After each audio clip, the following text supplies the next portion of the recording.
Oi, pessoal, de novo, professora Sabrina, tá? Nós estávamos conversando a respeito deste mapa conceitual que trata sobre a estrutura da matéria, a estrutura atômica, parte 2. Falamos a respeito, então, dos íons, sobre os espectros atômicos e que eles deram base para que o Niels Bohr elaborasse a teoria dele, o modelo atômico dele, tá? Também chamado de modelo atômico Rutherford-Bohr também, porque na verdade foi uma adaptação em cima do modelo atômico do Rutherford, no sentido de explicar outros fenômenos. Falamos a respeito, um pouquinho mais a respeito dos espectros atômicos, tá? Que foi observado então que esses espectros atômicos eles eram constituídos, através dessas análises foi possível observar que cada uma dessas camadas propostas pelo Bohr era constituídas então por subníveis, certo? E através desses subníveis é possível então fazer a distribuição dos elétrons em um átomo com o uso do diagrama de Linus-Pauling, que a gente chama de distribuição eletrônica, ok? Bom, e tudo isso então nos dá base para que a gente possa falar um pouquinho mais a respeito da tabela periódica dos elementos, e aí a gente vai se ater aqui nessa parte amarela aqui desse mapa conceitual, ok? Então o que eu tenho? O que é periodicidade? O que significa tabela periódica? Por que tem esse nome? Se a gente for olhar, o que é algo periódico? É algo que se repete.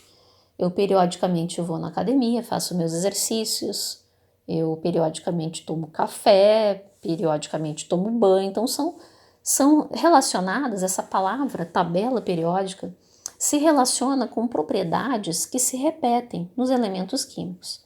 Então ela foi disposta de uma forma em que as suas propriedades elas se repetem, certo?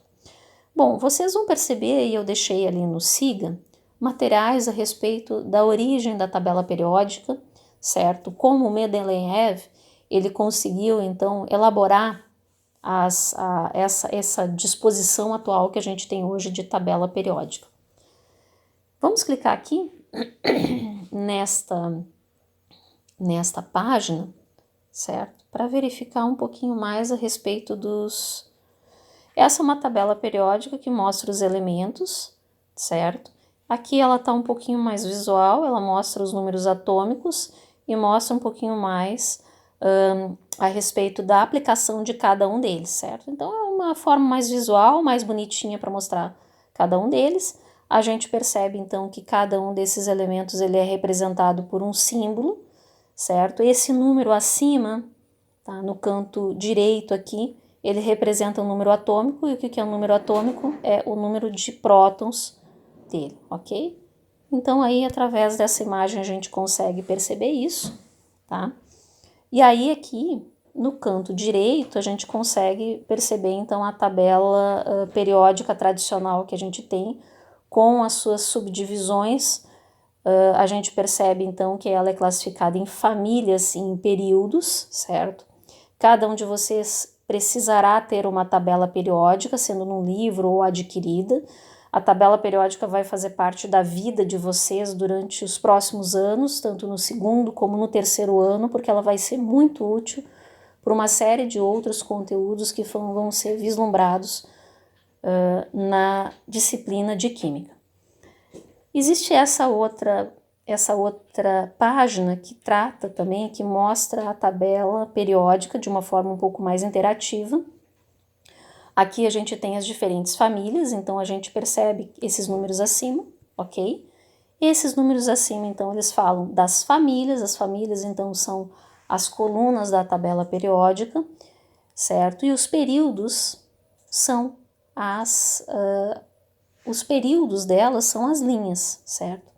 Eles trazem para nós informações diferentes, certo? Então, por exemplo, o que a gente vai perceber? Que numa família, por exemplo, aqui eu tenho o grupo 1, família ou grupo, né? Podem ser representadas da mesma forma. Por exemplo, na família 1, eu tenho todos esses átomos aqui. Eu tenho hidrogênio, lítio, sódio, potássio, rubídio, cédio e frâncio. Todos esses elementos da família 1, eles vão ter uma característica, certo? Que é a de ter um elétron na última camada, ok? Esses elementos, eles fazem parte da família dos metais alcalinos e eles aparecem nessa coluna laranja. Os elementos da família 2, eles aparecem aqui, família 2, coluna 2, berílio, magnésio, cálcio, estrôncio, bário, rádio, todos eles possuem 2 elétrons na última camada, ou a camada de valência, como a gente tinha falado antes, ok? Passando para cá, a gente tem os metais de transição, que são aqueles elementos que eles possuem as suas propriedades, elas não se comportam de uma forma tão regular como os outros elementos, os representativos, que a gente chama. Então, a gente tem a família 1, família 2, 3, 4, 5, 6, 7, 8. Tá? Aqui está representado nessa planilha aqui, a gente vai perceber que as tabelas elas trazem algumas representações diferentes. Aqui a representação ela conta com os metais de transição. Então, a gente vai ter ali a família 13, 14, 15, 16, 17, 18, tá? Que são os chamados de elementos representativos. Por quê? Porque eles têm propriedades muito semelhantes entre si.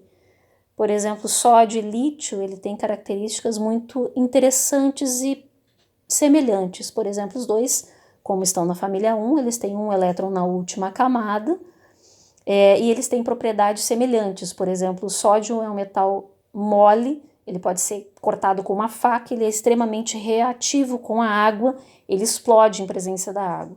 O lítio, da mesma forma, um comportamento muito parecido com o sódio.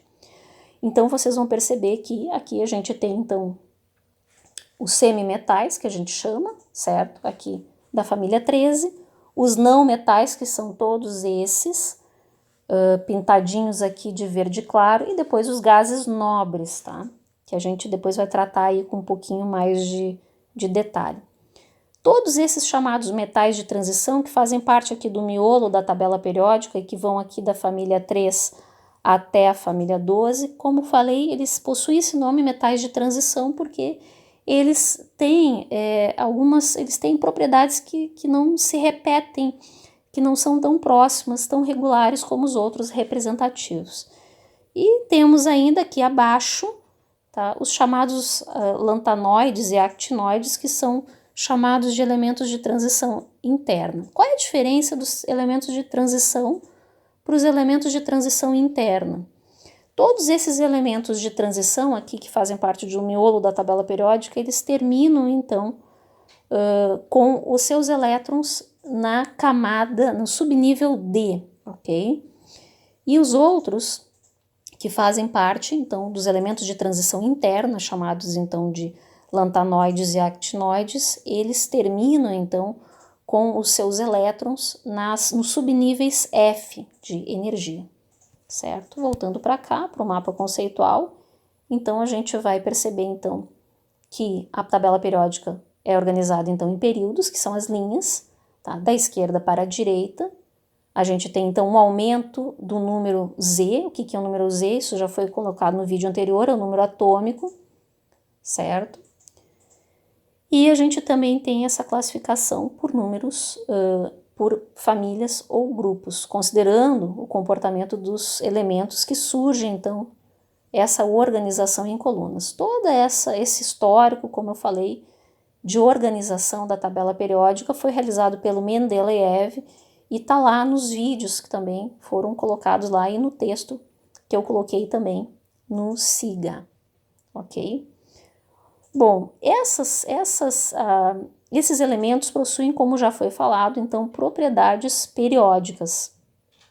Essas propriedades periódicas, elas se comportam de uma forma diferente. Por exemplo, o raio atômico é uma propriedade periódica e ele vai se comportar na tabela periódica, tá? Sempre, então, numa família, o raio atômico, ele vai aumentar de cima para baixo. Tá? Por quê? Porque é um aumento do número de camadas ocupadas pelos elétrons, ok? Então, o que é o raio atômico? É o tamanho do átomo. É uma forma simplificada de tentar se medir o tamanho do átomo. Ele está relacionado ao tamanho da eletrosfera, ok? Bom, ele aumenta sempre, então, da direita para a esquerda e de cima para baixo, tá? De cima para baixo por quê? Porque de cima para baixo, voltando lá naquela tabela periódica que a gente estava antes, a gente vai perceber que o número atômico ele vai aumentando também. Então, por exemplo, aqui, ó, o que que eu tenho? Eu tenho o lítio 3, o sódio 11, potássio 19, rubídio 37. Percebe que o número atômico ele vai aumentando. Se o número atômico vai aumentando, e aqui eu estou falando de átomos com carga elétrica neutra, por exemplo, se eu tenho o potássio que tem número de prótons igual a 19, eu vou ter 19 elétrons também. Então, nesse caso aqui, eu tenho aumento do número atômico. Aumento do número atômico para o mesmo número, ó, aumento do número atômico. Então, o que acontece? Isso vai fazendo com que eu tenha um aumento do número de camadas para ocupar todos esses elétrons e faz com que esse raio ele também aumente. Então, aqui, o raio atômico ele sempre aumenta na família, ou seja, na coluna de cima para baixo. Voltando para o mapa, certo? O que nós percebemos? Que, por outro lado, o raio ele aumenta da direita para a esquerda. Voltando aqui para a tabela de novo, por que isso acontece? Tá? Vamos imaginar aqui ó, o período 4. O período 4, ele diz o seguinte, que todos esses elétrons desses átomos, eles ocupam sempre 4 camadas. Percebe que o número atômico ele vai aumentando. Ele aumenta da esquerda para a direita. Só que o que acontece? Quanto maior o número de prótons e de elétrons eu tenho nesses átomos, no mesmo número de camadas, maior é a atração desses elétrons com os prótons.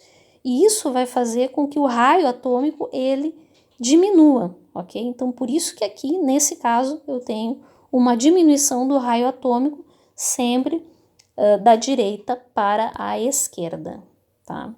E claro que aqui eu tenho outras propriedades que são importantes também, como, por exemplo, o potencial de energia ou ionização. Então, o que é isso? A energia mínima necessária para tirar um elétron de um átomo que se encontra no estado fundamental ou estado gasoso, tá? Ou uma outra propriedade importante também, afinidade eletrônica ou eletroafinidade, representada aqui pela sigla E, que é a energia liberada quando um átomo no estado fundamental gasoso recebe um elétron. E aqui a gente consegue perceber as setinhas que mostram, então, como que isso se comporta. Por exemplo, nesse caso aqui, o potencial de ionização, ele aumenta da esquerda para a direita, ok? E aqui de baixo para cima, na tabela periódica, tá? Através dessas setinhas aqui. Da mesma forma, a afinidade eletrônica, ela aumenta da esquerda para a direita e de baixo para cima aí na tabela periódica. Ok? Me coloco à disposição para dúvidas. Até mais.